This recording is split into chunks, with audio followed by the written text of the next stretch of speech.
One of the last time I talked to my mother, because I told her I was scared. I was like, I don't think my face will ever go back again because it was like crooked. And But do you remember what happened when? Because that's a emotional nerve well, I thing. wasn't taking care of myself. Uh I huh. was drinking Cristal for breakfast and Waffle Oh my House. God. Yeah, I was Mhm. 260. I was just in bad shape. I got an album out this. What's going on, everybody? This is Jay Leno, and yesterday, Jeezy, aka Young Jeezy the Snowman, had just released an interview with Nia Long following his album that had dropped last week.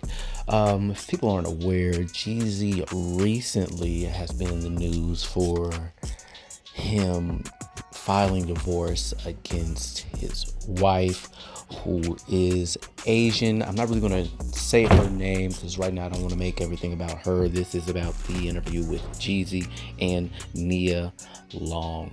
And this is going to come from a male perspective, me being the male that I am. And I really enjoyed this interview. They pretty much touched bases on trauma and therapy and self-care, self-mental care, which is always important, especially in the Black community, because quite frankly, as a stereotype, we're in denial that we even have problems, and once we fix them, we normally run. We choose the worst options to help ourselves out mentally. And a strong mind, pretty much helps you get by, period. And you can break down and things could go ugly for you if you don't do so. So going into this interview, I really noticed how Nia Long's her perception of her trauma that she's witnessed in her marriage or past relationships is she felt as though that she had to make herself smaller so she doesn't appear as masculine around the men that she's dated. Obviously, I'm only assuming that the men that she's dated has made more money than her, and my perception is she might in her past had came off too aggressive, too controlling, not allowing the man to to have the control, the power that a man may want to possess. And even if she found a man that didn't possess or wanted to take that charge, would she still be attracted to that man? She said she had struggled with that herself. It almost sounded like she was coming off as if she had to little herself. It was like a hard time, and she made it seem like that she's a strong woman and she needs a strong man. Whereas Jeezy said that he could relate to her in a sense of his success, being married to the woman that she's been with. He's currently divorcing at this current time, had to deal with it as well. And then, of course, with him being a famous individual, finding other partners that could perceive and accept their success financially and just period as a person.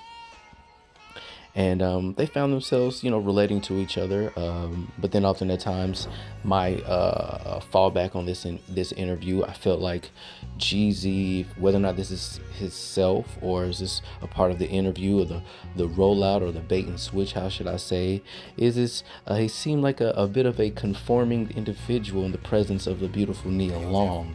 Or he wanted to, I don't know if he wanted to come off as some sort of like sympathetic, not saying that he's sympathetic or weak for expressing himself and his emotions, or him revealing his flaws. No, like quite simply, it seemed like he's bending his story to find relativeness, and so they can both coexist in this room, in this conversation. Often people do, but I'm going to critique you on it because that's what I'm here for, right? I personally believe that as a man, you have to stick to your guns. There's nothing wrong with trying to improve yourself, but as far as questioning your masculinity and wanting to bend your masculinity to make the relationship move forward, it's going to have its consequences and repercussions to go behind it. Whereas you're not going to relate to a Nia Long who has a history of being a masculine woman. You guys do not relate in that sense, and that's my pushback that I got from it. Now, on a more positive note, what I did enjoy about this is Jeezy had chose Nia Long to interview him. More so, this is like a slap in the face or like foreshadowing the past content that his ex-wife, who is Asian, had put out. I don't know if this was during their marriage, but it seems as though that she holds Caucasian men from the mountain of Caucasus, white men, above in respect over African Americans, and she's chosen to have a child by an African American man.